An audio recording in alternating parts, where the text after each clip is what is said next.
to take you now live to Shelby, North Carolina, where the police, they are breaking down the arrest of Dylan Roth. Let's listen in. 10:32 a.m. Shelby Police Department received a call from the Kings Mountain Police Department that a business had been contacted, or business had contacted them, of a possible sighting of the suspect from the Charleston, South Carolina church shooting. And it was possibly traveling into Shelby. 10:43 a.m., our officers observed the vehicle traveling west on Dixon Boulevard. The suspect was stopped by officers at 10:44 a.m. The officers identified the only occupant of the vehicle as Dylan Roof. Mr. Roof was taken into custody at 10:49 a.m. and he was transported here to the Shelby Police Department.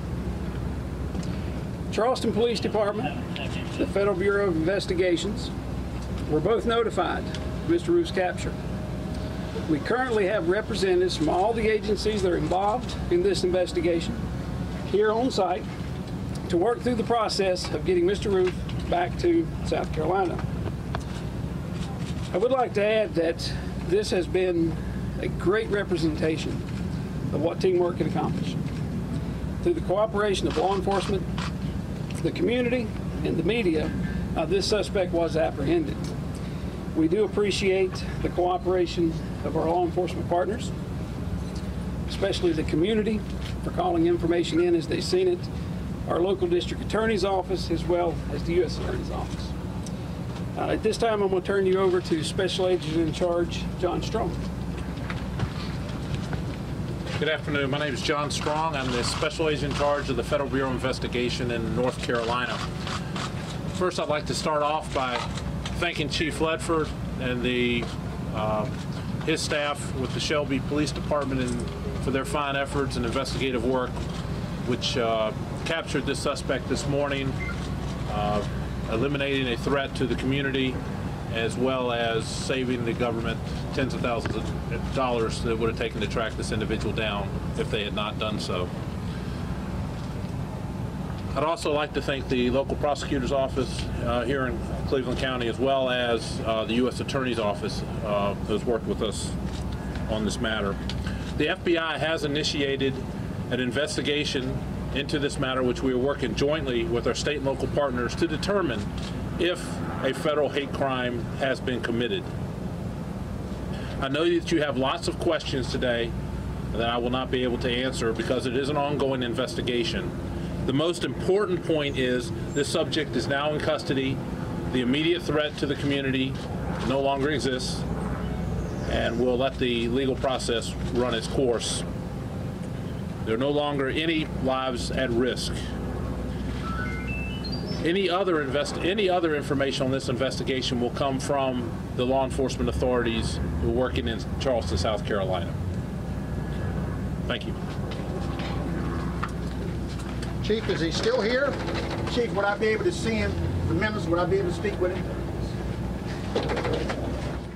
All right, we're going to wrap up a little bit here. We've just heard from the FBI and the police department in Shelby, North Carolina. They were breaking down the details of Dylan Roth's arrest. They spotted him at 10:43 after a tip came in, and a minute later he was stopped. The FBI said that they are trying to determine if he committed a federal hate crime. We do know from law enforcement sources that eyewitnesses told authorities that Roth stood up in the church and said he was there to shoot black people, and then uttered other derogatory remarks. We also heard from the Charleston Coroner's office, who was IDing the 9 victims. They range in age from 26 to 87. Yeah, indeed. And what we didn't hear or get any sort of confirmation about is whether or not he had a gun in the car with him. We have heard from sources saying that a .45 caliber pistol was also retrieved. So we're still waiting to find out a few more details about the crime and about what's happening with the investigation as it moves forward. Some of those victims that the coroner's office identified ranged in age, as I mentioned, all the way up to 87. We do want to read off their names. It's Reverend Clemente Pickney, the senator and pastor of the church. Reverend Dr. Daniel Simmons, who worked at the church, he was 74. Tawanze Sanders, he attended Allen University, he was 26. Yeah, there's also Ethel Lance, who was 70, Myra Thompson, who was 59. Few details about those two ladies. Cynthia Hurd, who worked for the St. Andrews Regional Library, she was 54. We have Susan Jackson, who was 87. And one more name, we believe it's Dr. DePayne Middleton. We don't have much information about her. And also Sharonda Singleton, who was a high school track and field coach. She was 45. And so many of their friends are speaking out and talking about their just utter disbelief and shock over the senseless tragedy. We are going to continue monitoring. There's another press conference that we are monitoring out in Las Vegas. Hillary Clinton is expected to speak out about the Charleston shooting. As soon as that happens, we will bring that to you live as well. We're going to have much more news on CBSN. Always On.